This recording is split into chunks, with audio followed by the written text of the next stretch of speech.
Hello friends, आप देख रहे हैं मेरा यूट्यूब चैनल मुनीब मिस्त्री। फ्रेंड्स, आज मैं आया हूँ नएपुरा बरजी बचौरा के पास। एक भट्टा है जो दिखा सकते हैं हम आपको, इस प्रकार का है। यहाँ पर ईंटों की पथाई हो रही है। इस भट्टे के ओनर हैं श्री भागीरथी जी। इन्हीं की जेसीबी ख़राब हो गई थी। हम आए थे दोस्तों बनाने के लिए, तो दिखाते हैं हम आपको। चक्के में ख़राबी थी, एक्सल का बैरिंग टूटा हुआ था एक, और टेल की भी वायरिंग टूटी हुई थी, जिसको हम खोल के ओपन कर चुके हैं दोस्तों। दिखाते हैं हम क्या क्या टूटा है। आपको हम दिखाएंगे मशीन के उस तरफ से भी और इस तरफ से भी। देख सकते हैं यहाँ हम एक्सल निकाले हैं दोस्तों। ये सभी पार्ट्स हमने खोल रखे हैं अभी इधर।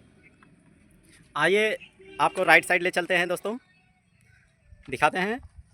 यहाँ देखें तो यहाँ सॉफ्ट के दोनों क्रॉस ख़राब हैं दोस्तों। ये दोनों हम क्रॉस लगाएंगे नए। देख सकते हैं दोस्तों, यहाँ हम एक्सल निकाल के बाहर रखे हुए हैं। यहाँ की गियर सब सही है, कोई बेयरिंग टूटी नहीं हुई है।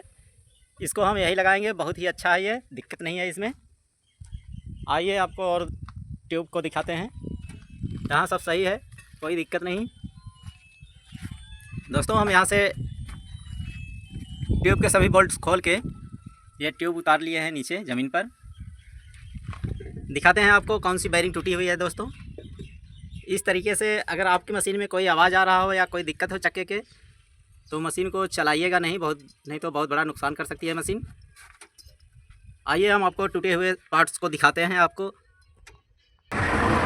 देख सकते हैं फ्रेंड्स, यहाँ टेल पिनियन जिसकी बेयरिंग टूटी हुई थी, छोटी वाली, देख रहे होंगे आप।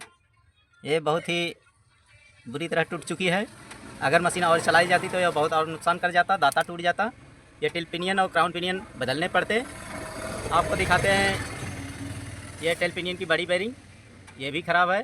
कॉलर में काफ़ी दाग आ गए हैं, इसको भी बदली करेंगे दोनों सेट। और एक आलसील भी लगाएंगे, देख रहे होंगे आप। देख सकते हैं दोस्तों, ये एक्सल वाले हब में जो 3 गियर होती है, वहीं की बेयरिंग टूटी हुई है। ये लॉक टूट गया था, पिनियन निकल गया बाहर। बहुत बड़ा नुकसान तो नहीं हुआ, बेयरिंग चेंज होगी पिनियन के साथ। फिर लगाएंगे नया, हम फिट करेंगे, इसके बाद आपको दिखाते हैं फिर आगे। दोस्तों, बेयरिंग के साथ साथ ये हम सिम भी लगाएंगे, ताकि टेल पिनियन को हम बहुत ही अच्छी तरह से सेट कर सकें। ये सिम इसीलिए आता है, मोटे और पतले होते हैं थोड़ा। जो साइज सिम मांगेगा लगेगा वही लगाएंगे, ताकि टेल पिनियन में प्ले भी न रहे और टाइट भी नट रहे।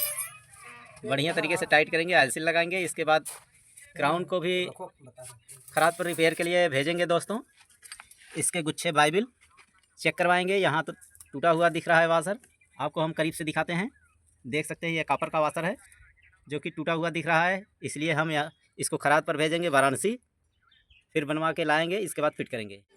देख सकते हैं दोस्तों, यहाँ अब हम वीडियो का अंत करेंगे। इसके बाद वीडियो पार्ट 2 में आपको दिखाएंगे फिटिंग। देखते रहिए। पार्ट 2 में हम आपको पूरी नई फिटिंग दिखाएंगे। आप अपनी मशीन का इसी प्रकार कार्य करा सकते हैं दोस्तों, और सभी सामान लगवा सकते हैं। अगर मशीन में कोई दिक्कत या परेशानी होती है तो कांटेक्ट भी कर सकते हैं।